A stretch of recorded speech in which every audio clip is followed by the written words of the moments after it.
So I want you to think about the last time that something unexpected happened. Maybe your car made a weird noise, or your water heater quit working, or your landlord sent you a message saying that the rent's going up next month. And then your first thought wasn't, well, okay, how do I deal with this? It was, oh no, how am I gonna pay for this? That feeling, that specific dread, where a $700 car repair doesn't just feel inconvenient, it feels catastrophic. Like it could unravel your entire month. And you're doing mental math at midnight, trying to figure out which bill that you can push till next month without things falling completely apart. If that's been you recently, keep watching, because here's what I want to tell you up front. This is not your standard, well, save for emergency fund advice, not even close. There's actually something happening way under the surface with $10,000 specifically. The math, the psychology, and one thing in particular that I haven't seen a single other video talk about that completely changes everything.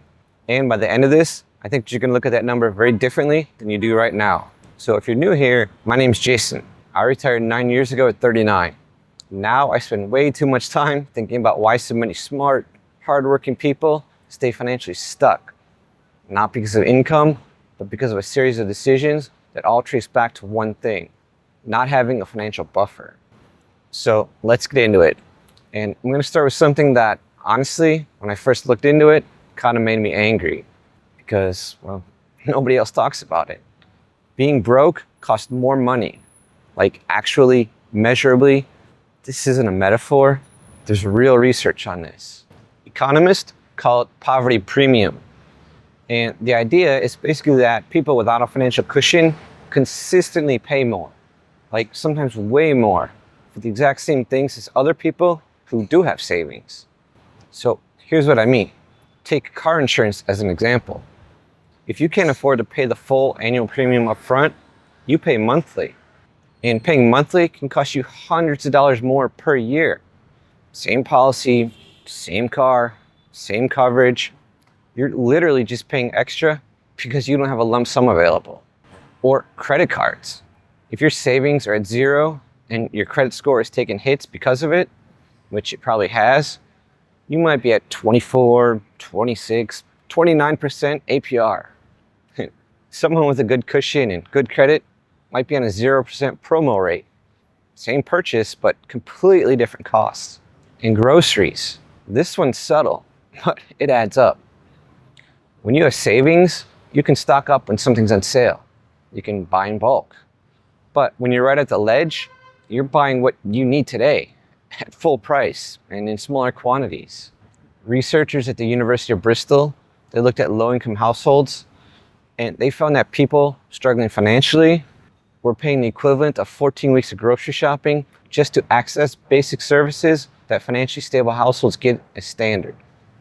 Energy, credit, insurance. We're not talking luxuries. So before we even get to investing or any of that, reason one to get to $10,000 is to just stop paying the broke tax, because financial fragility has an actual cost. And most people never sit down and calculate what it's adding up to every single year. But first, real quick, if you're someone who works real hard every month and still feels like you're falling further behind, hit subscribe and give this a thumbs up if it's helping. This is exactly what I talk about on this channel. All right, so here's where it gets interesting, because I started asking, why is it so hard to break out of this cycle? Is it just a math problem, or is there a reason why being financially stretched makes it harder to make good long-term decisions? And the answer honestly surprised me. It's not what I expected at all. So here's what most people think about financial stress. They think, well, yeah, it's uncomfortable. It keeps you up at night. Emotionally, it's rough. But it doesn't actually affect your decisions. Like, you can still think clearly, you can still make good choices, it's just stressful. And here's the thing, that's wrong. Like, scientifically wrong. There was a paper published in the Proceedings of National Academy of Sciences, and this is peer-reviewed research, not someone's opinion. And what they found is that elevated cortisol, that's your main stress hormone, it actually changes how you make financial decisions. It shifts your risk preferences. It makes you more risk adverse. in exactly the situations where taking calculated risk would actually benefit you. It makes you overestimate how likely bad outcomes are. See, your brain under chronic financial stress is literally operating from a different chemical environment. So if you have no savings, you're probably carrying that background stress basically all the time. And every financial decision that you're making is going through that filter. Not because you're bad at making decisions, but because your brain chemistry is working against you. See, there's a concept called the threshold effect in behavioral economics.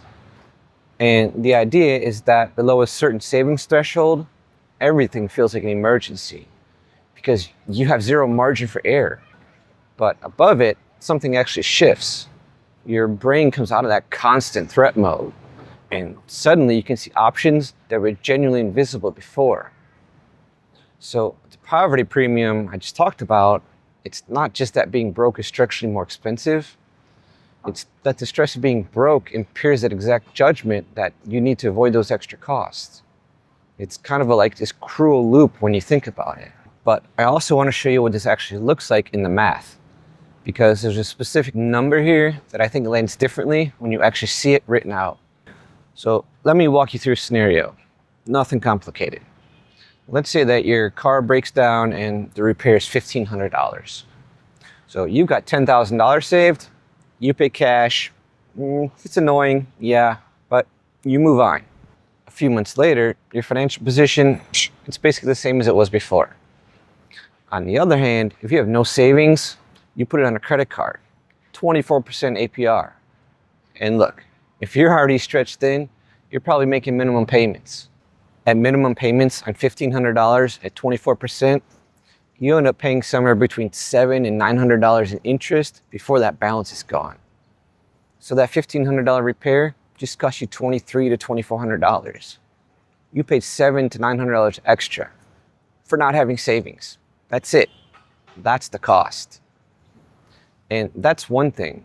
Think about how many medium-sized surprises happen in a year. A medical bill, an appliance dies, last-minute flight. Every time it happens without a buffer, you're paying a premium on top of the actual cost. The meter is always running. But here's what I want you to really think about. Because those extra costs, they're not just taking money out of your account, they're taking away something that I'd argue is worth even more. You see, here's the hidden superpower of $10,000, negotiating leverage. And I don't think people fully appreciate how far this extends. Let's take buying a car, for example. You walk into the dealership with no savings, you need a car, you need it now. Salespeople, they're trained to read that. So the moment that you can't walk away, your leverage is basically zero. That desperation gets priced into whatever you sign. But if you have savings, even if you're only putting $3,000 down, you can actually leave. And the ability to leave is the most powerful negotiating tool that exists. Now, apply that same logic to your job. This is the one that I want to spend a second on because I haven't heard anyone else connect these dots. Research on salary negotiations consistently finds that the biggest factor in negotiation outcomes, it's not your resume. It's not how much market data that you've prepared. It's your actual willingness to walk away from a bad offer. And look, if you have no savings and you're living right at the edge, you can't walk away. I mean, not really. And your brain knows it. It shows up in your posture, in your voice, how long you hold eye contact before you back down. People with a financial runway, they negotiate differently. Not because they're naturally more confident, but because their situation gives them real options. I've talked to people who took salary bumps that they knew were low. They stayed in jobs that were genuinely hurting them. They accepted terms that they shouldn't have, all because there was no cushion. That invisible tax never shows up in your spreadsheet, but it's absolutely real. Okay, so we've talked about what $10,000 saves you from, and that stuff matters. But what I want to get into now is how it actually builds something. And the mechanism is not what most people expect when you explain it. See, everybody knows about compound interest, right? Money earns interest, and that interest earns more interest. It snowballs. Classic stuff. But here's what most people don't realize. Decisions work the same way. When you have no savings, every choice you make is filtered through scarcity. You take the job offer that's available right now, even if it's underpaid, because you need income immediately. You keep the car that's costing you repairs every other month because you can't afford the front cost of replacing it. You stay in the apartment that's way too expensive because moving requires money up front that you don't have. See, every one of these is a completely understandable short-term decision, and every one of them carries a long-term cost. Now, let's flip it. You've got $10,000, and because you have a buffer, you can wait for the right opportunity. You negotiate the salary instead of just accepting it. You make the car decision that makes sense over 5 years, not just whatever's cheapest right now. Each slightly better decision leads to a slightly better outcome, and those stack. Better salary means that you save faster.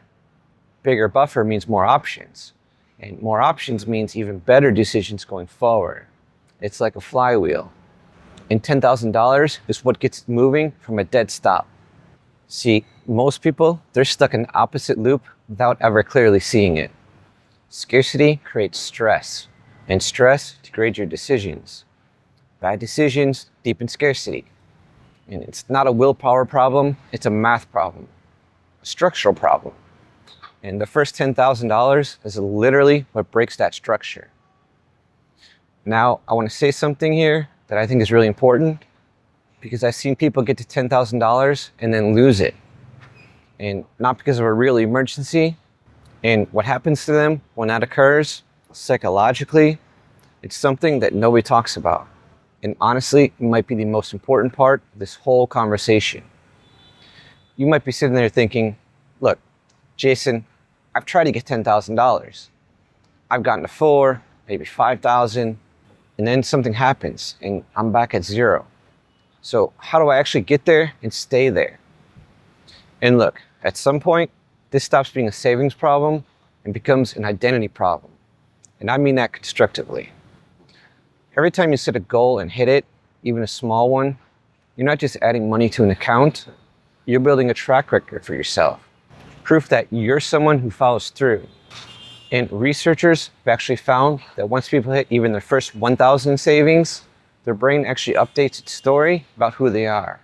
It starts classifying them as a person who saves. And that identity is what carries the momentum.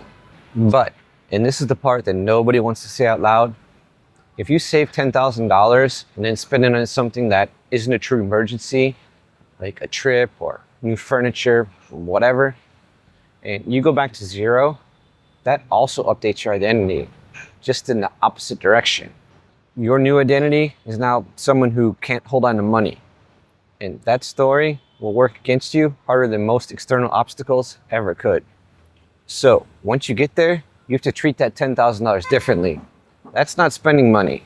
That's your operating system. It's what keeps you out of survival mode. It's your leverage. It's your brain's chemistry staying stable so that you can make clear decisions.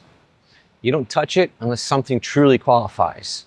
And then you build on top of it, like investments, debt, whatever makes sense next. But that floor stays, which actually brings me to the last thing. And I think this is the reframe that makes all this click. Most people treat $10,000 like it's the finish line. You get there and, well, something magical happens. Done. It's actually the opposite. It's a starting line. See, before $10,000, your financial life is mostly reactive. Things happen to you. You respond. You manage. But after $10,000, your financial life starts to become something completely different. Proactive. You start having real choices. Not wealthy person choices, not life-changing overnight choices, but real choices. The kind that compound. And here's a stat that really should change how you see this. Recent Federal Reserve and financial data found that around 1 in 3 Americans have literally 0 emergency savings. None. The median emergency savings balance, meaning half of all Americans, is around $500. And roughly 40% of people are in a position where an unexpected $400 expense would cause real financial difficulty. $400. So if you have $10,000, yeah, you're not wealthy. You might not even feel comfortable. but you're in a meaningfully better position of financial resilience than most people around you. And that resilience, that's what turns income into actual wealth over time. Because you can make great money and still be completely fragile. I've seen it. People pulling $150,000 a year, living paycheck to paycheck, because their lifestyle grew as fast as their income did. And I've seen people on $55,000 build real financial stability because they protected their buffer and made consistently better decisions from a stable place instead of a scared one. Income isn't wealth. A savings number isn't automatically wealth. But the foundation that lets you make clear, calm, compounding decisions without financial stress in the background messing with your judgment, that's how wealth actually gets built. And $10,000 is the floor of that foundation. Look, the real point of all of it, $10,000 isn't a destination. It's the moment that your financial life starts being mostly reactive and gives you actual choices. Choices that compound. Decisions that build on each other instead of working against each other. So look, I'm not a financial advisor, so I'm not telling you what you should do. But if one of my nephews came to me and said that they didn't have any money, here's what I would tell them. If you don't have $10,000 saved right now, that's your only financial goal. Not investing yet, not aggressively killing debt, not crypto. Just get to $10,000 first. Protect it like it's your operating system. And watch what starts to shift. Not just in your bank account, but in your options, in your stress level, and how you show up to negotiation, and how you see yourself. That's what this is really about. Seriously, thanks for watching. These videos only exist because of viewers like you. If you're ready for more financial clarity, watch this next. I'll see you in the next one.